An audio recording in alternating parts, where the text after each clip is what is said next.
바쁜 가운데서도 수요 예배에 나오신 여러분들을 진심으로 환영하고 축복합니다. 우리 좌우 앞뒤에 있는 분들과 이렇게 인사 나누겠습니다. 오셨으니 잘하셨습니다.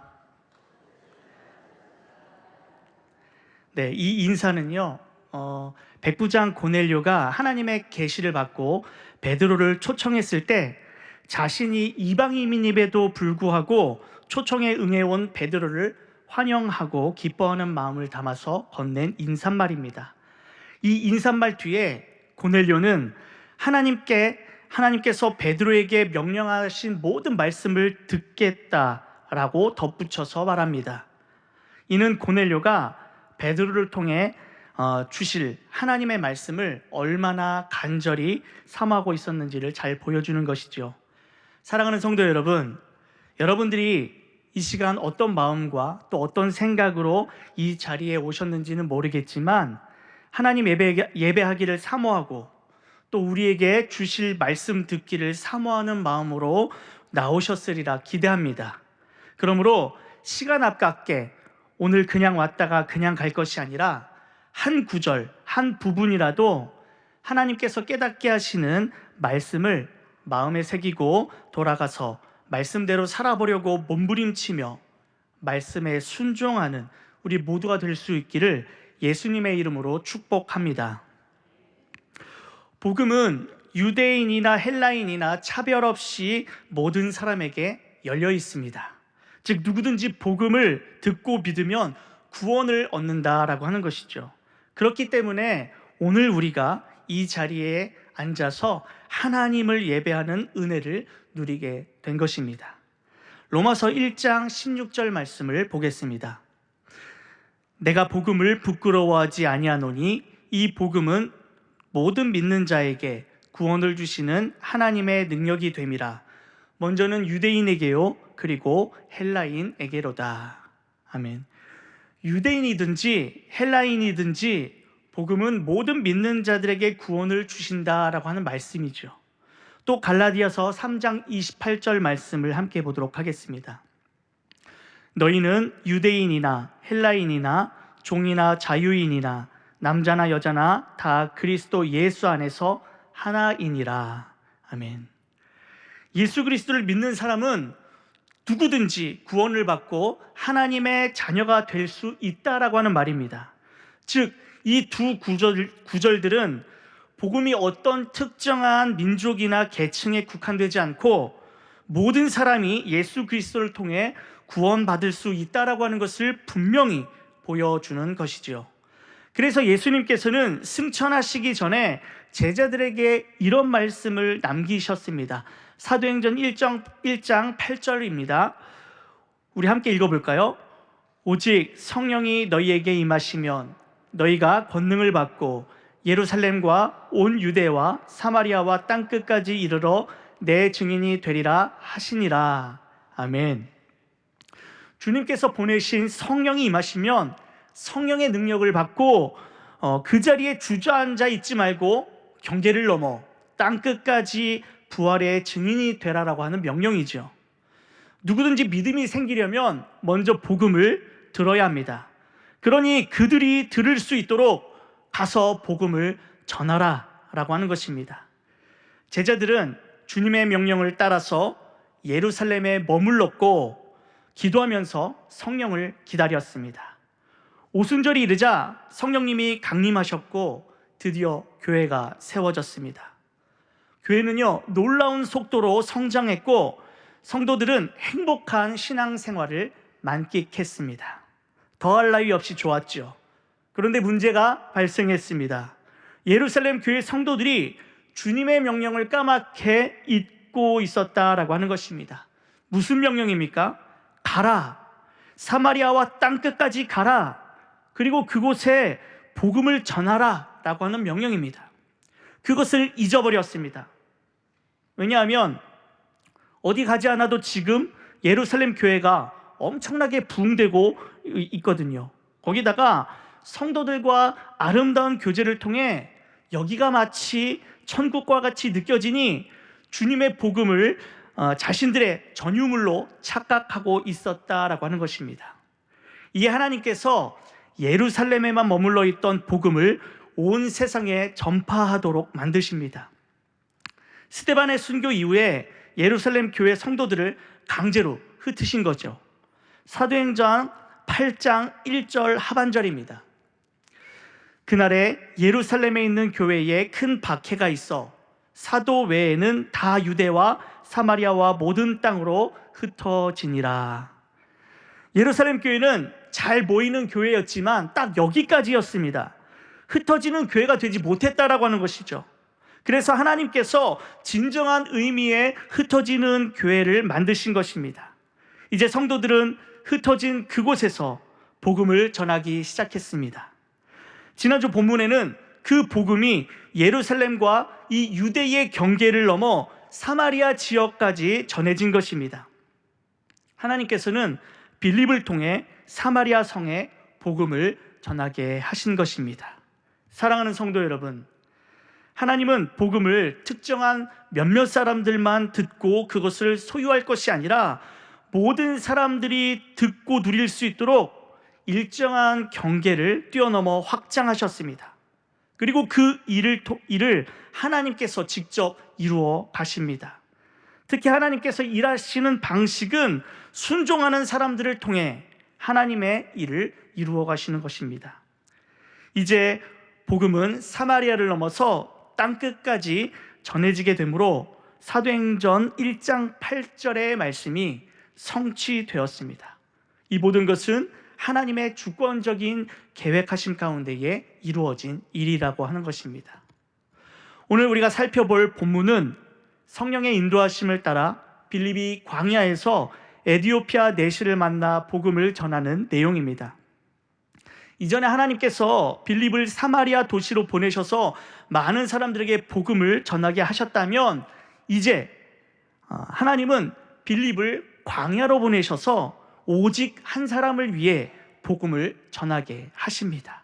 그리고 이를 통해 땅끝까지 복음이 전해지게 하셨습니다. 그렇다면 이 시간 빌립이 어떻게 땅끝까지 복음을 전하는 일에 쓰임을 받을 수 있었는지 잠시 살펴보도록 하겠습니다. 빌립은 예루살렘 교회에서 신앙생활을 하던 사람이었습니다.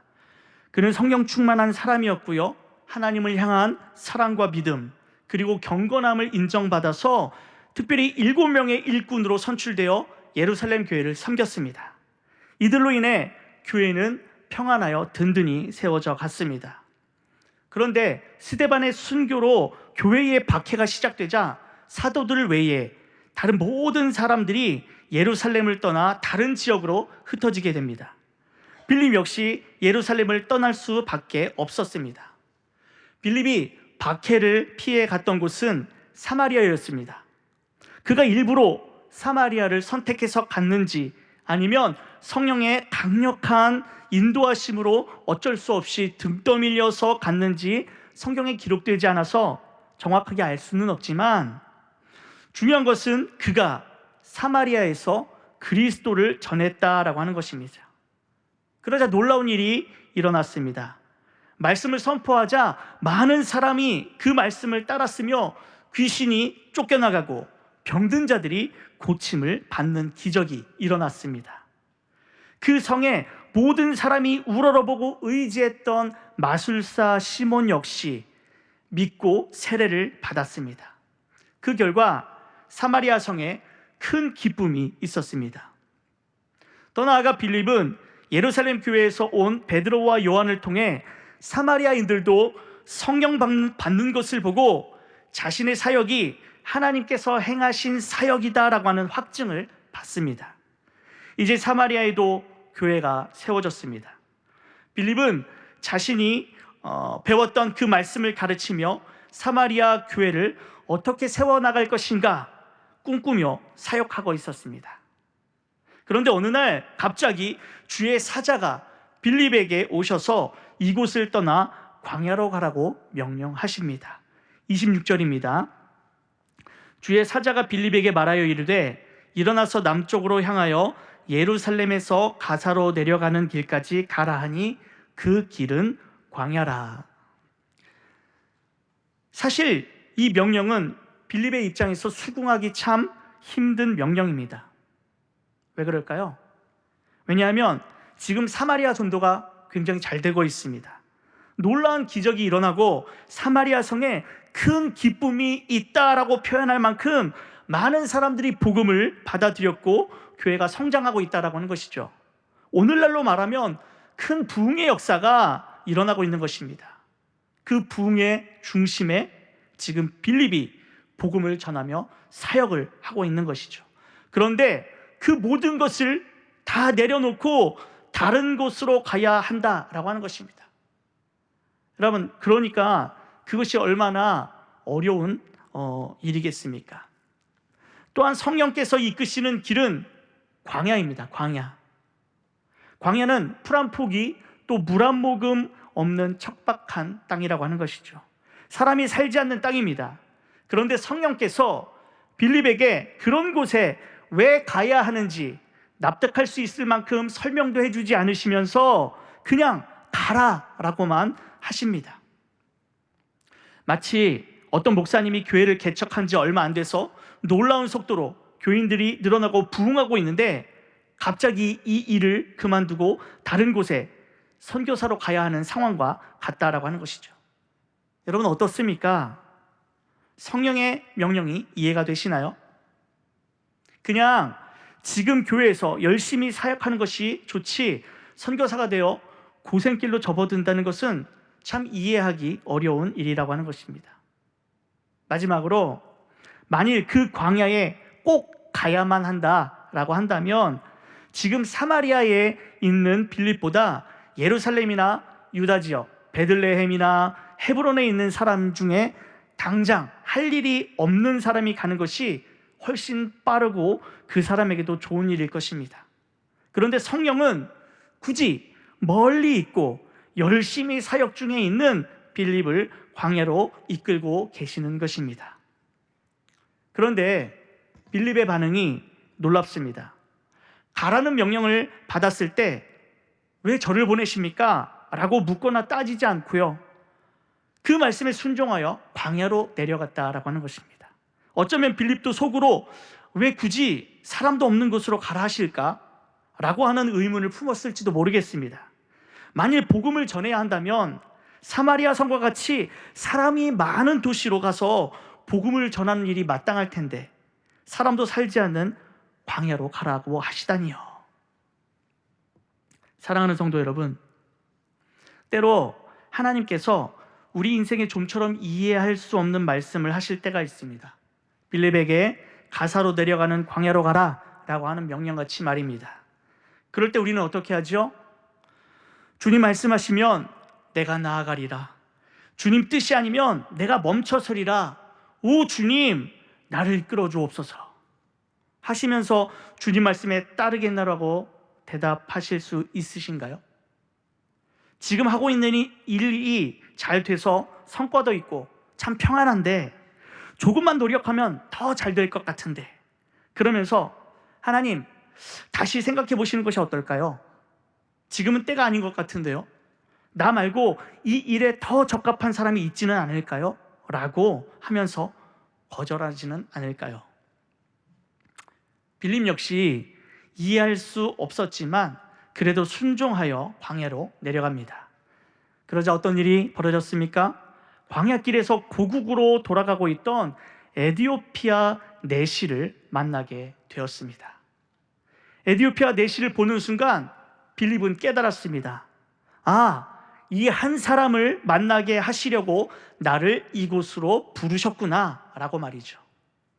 그것을 보여주는 말씀이 27절입니다. 일어나 가서 보니 에디오피아 사람 곧 에디오피아의 여왕 간다게의 모든 국고를 맡은 관리인 내시가 예배하러 예루살렘에 왔다가, 일어나 가서 보니 성령의 명령대로 지금 하던 일을 다 내려놓고 성령의 이끄심 따라 순종하여 갔더니 이럴 수가, 이 광야에 한 사람이 있었네 라는 것입니다. 여러분, 빌립이 광야에서 만난 에디오피아 내시는 에디오피아 여왕 간다게의 모든 국고를 맡은 관리였습니다. 여기서 간다게는 이름이 아니라 파라오, 시저와 같은 호칭입니다. 그가 나라의 국고를 맡은 관리였다라고 하는 것은요, 한마디로 그가 최고 통치자의 측근에서 나라 살림을 책임지며 최고 통치자를 보좌하는 일을 담당했던 권력자 중에 권력자였다라고 하는 것입니다. 그런데 그가 예루살렘에 예배하러 왔다가 돌아가는 길이었다라고 합니다. 돌아가는 길에 유대인의 전통에 따라 큰 소리로 이사야서를 읽고 있었습니다. 아프리카 고위 관리가 성지 순례하러 예루살렘에 왔다는 것과 성경을 읽고 있다는 것은 일반적인 일이 아니라 매우 특이한 일이죠. 아무래도 그는 이방인으로 어떤 기회에 유대교를 접하였고 유대교를 믿었던 사람이 아닐까 추측할 수 있습니다. 그가 읽고 있던 성경은 아무나 소유할 수 없는 것으로 당시 만국 공통어인 헬라어로 번역된 70인역이었습니다. 히브리어를 헬라어로 번역한 것이죠. 에티오피아 내시는 고위 관리였기 때문에 어떻게든 성경을 구할 수 있었고 그것을 읽을 수 있었습니다. 또한 그의 소망은 죽기 전에 딱 한 번은 예루살렘 성전에서 예배하는 것인데 성경의 감동을 받고 큰 결심을 하여 예루살렘에 예배하러 왔던 것입니다. 여러분, 여기서 우리는 에티오피아 내시가 얼마나 하나님을 사랑하였고 예배에 대한 갈망이 있는지를 알 수 있습니다. 이 당시 에티오피아는요, 지금의 에티오피아보다 나일강 상류가 있는 수단 쪽에 위치한 메로의 왕국으로 추정되는데 거리로 따지면 약 2,500km 정도 된다고 합니다. 그러니까 하루에 40km씩 아니면 강행군에서 50km를 간다고 해도 50일 이상 걸리는 거리라고 하는 것이죠.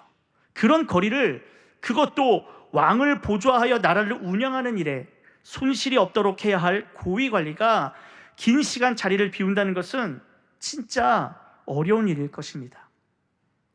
그런데 그는 왕에게 허락을 받고 그 먼 길을 떠났습니다. 그만큼 왕에게 인정받고 그에 대한 신뢰가 두텁다라고 하는 말이지요. 이와 같은 사람이 그 먼 거리를 마다하지 않고 예배하기 위해서 왔습니다. 사랑하는 성도 여러분, 이방인 중에도 여전히 이런 사람이 있습니다.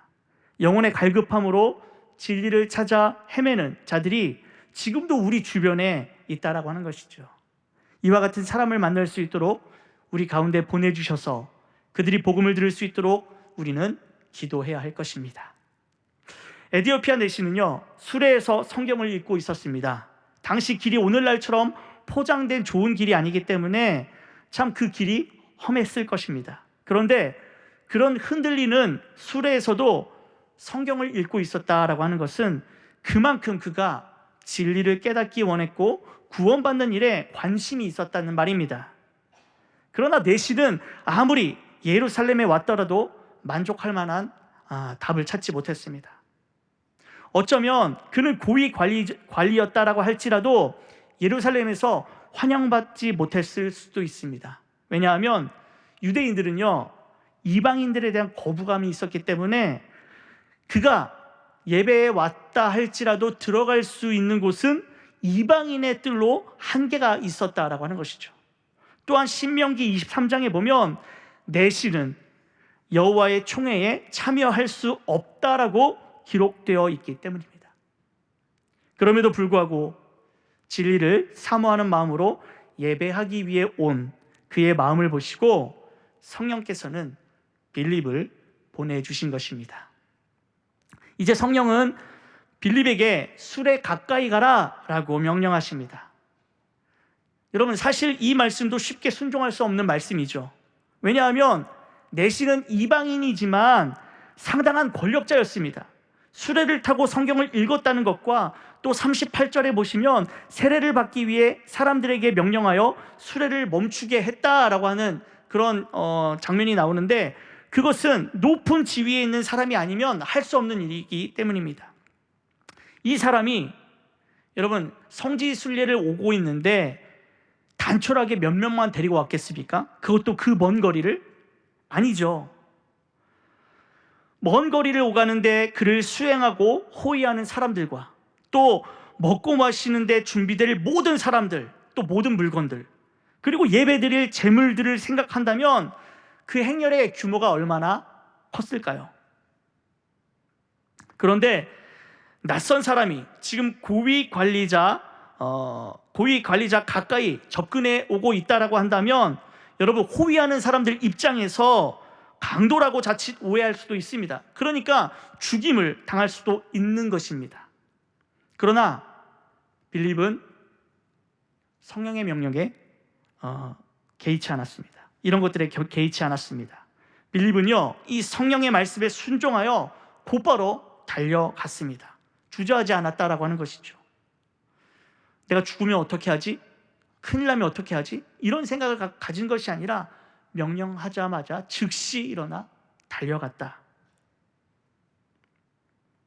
그리고 이사야서를 읽고 있는 내시에게 이 글을 읽느냐, 이 글을 이해하느냐라고 물었습니다. 내시가 읽고 있었던 부분은 이사야서 53장에서 3장에 있는 고난받는 종에 대한 이야기였습니다. 그런데 내시로서는 아무리 읽어도 이해할 수가 없었던 말씀이었습니다. 그러한 때에 자신에게 이 글을 이해하냐고 묻는 사람이 있다는 것은 어쩌면 이 사람이라면 나의 영적인 목마름을 해결해 줄 방법을 알고 있지는 않을까라는 생각이 들었습니다. 그래서 내시는 빌립에게 수레에 올라타라고 하면서 그 말씀에 대해 묻습니다. 이 글에 기록된 그가 누구입니까? 그렇게 해서 빌립은 에디오피아 내시에게 이 글을 시작으로 고난받는 종 예수 그리스도가 누구신지, 어떤 분이신지, 우리를 위해 무슨 일을 하셨는지를 전하였고요, 에디오피아 내시는 빌립이 전한 예수님이야말로 자신이 그토록 기다렸던 메시아임을 믿고 세례를 받게 됩니다. 이제 내시는 목마른 사막에서 오아시스를 발견한 듯 그동안 해갈되지 않았던 영적인 목마름에서 벗어나 기뻐하며 자신의 고향으로 돌아갔고, 빌립은 성령께서 다시 이끌어 가셔서 다른 곳에서 계속해서 복음을 전하도록 하셨습니다. 결국 이 사건은 기독교 역사상 이방인에게 최초로 세례를 베풀었던 사건으로 기록되었습니다. 사랑하는 성도 여러분, 성령님의 인도하심에 온전히 따를 때 우리는 놀라운 하나님의 역사를 경험하게 될 것입니다. 빌립이 성령의 이끄심에 순종해서 아무도 없는 황량하고 척박한 광야로 갔더니 에디오피아 내시를 만나게 되었죠. 에디오피아 내시는 영적인 목마름을 가지고 이 문제를 해결해 보려고 먼 길까지 예배하러 온 준비된 사람이었습니다. 빌립은 그에게 복음을 전하였고, 내시는 이전에 맛보지 못한 참 기쁨을 얻었습니다. 내시가 빌립에게 세례를 받고 고국으로 돌아간 후 그는 어떻게 되었을까요? 성경이 기록되지 않아서 우리는 자세한 내막은 알 수 없지만 추측할 수는 있죠. 자신이 어떻게 진리이신 예수 그리스도를 발견했는지, 그것을 간증하며 십자가에 달리셨다가 부활하신 예수 그리스도가 바로 성경에 기록된 메시아라고 증거하며 살지 않았을까요? 당시 바울에게 있어서 땅끝은 로마를 넘어 서바나, 바로 스페인이었죠. 그리고 유대인들에게 있어서 땅끝은 지중해 연안이나 아니면 북아프리카 지역이었다라고 합니다. 그러니 지리적으로 에디오피아는 당시 그들의 세계관에서 볼 때 땅끝이었다라고 하는 것입니다. 그런데 비록 빌립이 이 땅끝까지 직접 가서 복음을 전한 것은 아니었지만 성령께서 만나게 하신 영향력이 있던 한 사람, 그 준비된 한 사람을 통해 땅끝까지 복음을 전한 사람이 되었습니다. 이 모든 것은 빌립이 일어나서 광야로 가라라고 하신 성령님의 말씀에 순종한 결과였다라고 하는 것입니다. 제가 오늘 이 말씀을 준비하면서 빌립과 같이 성령께서 말씀하실 때 비록 내 생각과 다르고 이해되지 않는 일이 있어도 순종한 적이 있었나? 라고 생각해 보았습니다. 그런데 참 부끄럽게도 아무리 생각해도 순종했던 기억보다 오히려 불순종해서 오랫동안 고생했던 일밖에 생각나지 않았습니다. 그러다가 제 인생에 있어서 중요한 일, 그래도 잘했던 일이 있어서 잠시 여러분들과 나누려고 합니다. 2012년 8월 중순이었습니다. 당시 강도사로서 제 나이는 34살, 그러니까 지금 구자원 강도사님 나이였습니다. 그리고 목사 한 수를 눈앞에 두고 있었습니다. 당시 저는 싱글이었고요. 저와 같이 방을 썼던 형님, 지금 말레이시아에서 선교사로 활동하고 계시는데 그 형님이 진주에 오면 자매를 소개시켜 주겠다라고 전부터 말해왔습니다. 그러다가 교회 여름 사역을 모두 마치고 휴가 때 여느 때와 같이 홀로 국내 여행을 제가 하던 중이었습니다. 동해 강릉을 짓고 부산으로 내려갔습니다. 그리고 거기서 하룻밤을 묵었어요. 이제 어디로 갈까 생각 중에 진주에 한번 내려가야겠구나 라고 생각했습니다. 오랜만에 형님도 볼 겸, 그리고 전에 형님이 말했던 대로 자매도 소개받을 겸 또 겸사겸사 그렇게 내려가야겠다라고 생각하고요. 그래서 형님께 전화를 했죠. 그런데 전화 통화가 안 되는 겁니다. 시간 차이를 두고 제가 계속해서 몇 번이고 전화를 했지만 아무리 전화를 해도 전화를 받지 않았습니다. 의정부에서부터 여기까지 되게 힘들게 왔는데 지금 아니면 다시 진주에 올 기회도 없을 텐데 어떻게 해야 할까?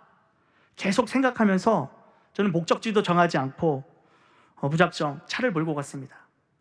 조금 더 기다려볼까? 아니면 서울로 올라갈까?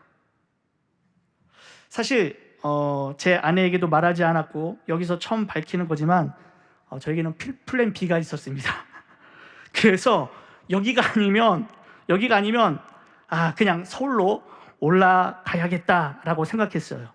그런데 제 마음에 문득 그래도 한 번 더 전화해보자라고 하는 마음이 들었습니다. 그래서 거제도 휴게소에 차를 멈추고 거기서 이렇게 기도합니다.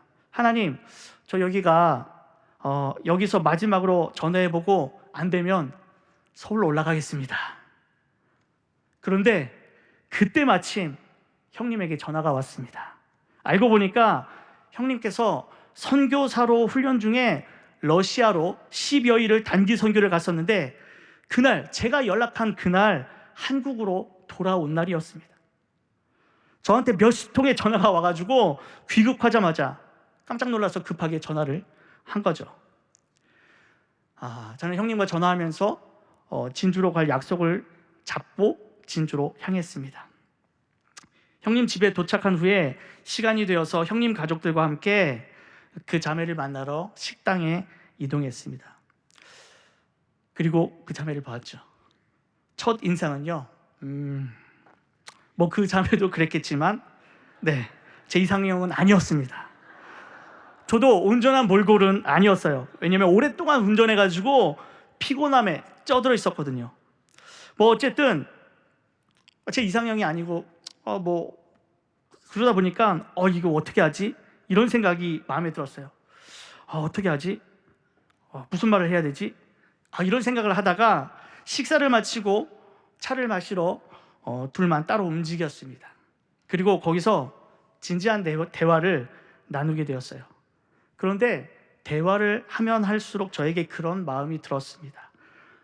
내 이상형은 아니지만, 그리고 지금 당장은 아니지만 이 사람이 지금보다 훨씬 좋아질 수 있겠구나. 그래서 애프터를 신청했습니다. 정확하게 일주일 뒤에 그 자매는 서울로 올라왔고 저는 두 번째 만남에 결혼에 대한 생각이 있느냐라고 물었습니다. 그리고 그렇다라고 하는 대답을 들었죠. 그 후 어떻게 되었을까요? 저희는 12월에 결혼하게 되었고요. 예, 지금은 애 셋을 낳고 13년째 잘 살고 있습니다. 여러분, 제가 만일 전화가 안 된다라고 해서 그냥 서울로 올라갔다면 어떻게 되었을까요? 그때 제 생각대로 플랜 B를 가동했다면 여러분 어떻게 되었을까요? 아마 오늘과 같은 가정을 이루지는 못했을 겁니다. 우리 아이들도, 우리 사랑스러운 아이들도 만나지 못했겠죠. 제가 후에 알게 된 일이지만 사실 제가 만날 자매는요, 원래 저희 집사람이 아니라 집사람 친구였습니다. 집사람이 여러 가지 사정으로 모 교회를 떠나서 형님이 사역하게 된 교회로 옮긴 지 얼마 안 되었을 때 그 교회에서 자신을 따뜻하게 맞이해 주었던 어떤 자매가 있었는데 그 자매랑 단짝처럼 지내게 된 거예요. 그 자매가 바로 저에게 소개시켜 주려고 했던 사람이었어요. 근데 외적으로 사실 보았을 때 사실 그분이 오히려 제 이상형에 더 가까웠습니다.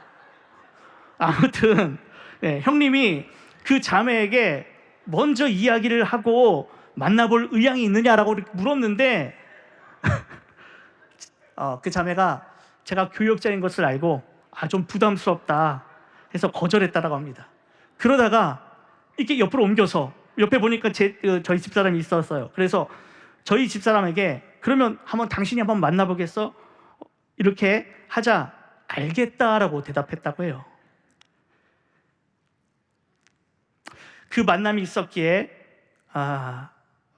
때문에 만일 저를 만나지 않았다면 결혼하지 않고 엄마와 같이 살겠다라고 생각했던 한 자매를 제가 구원하게 되었습니다.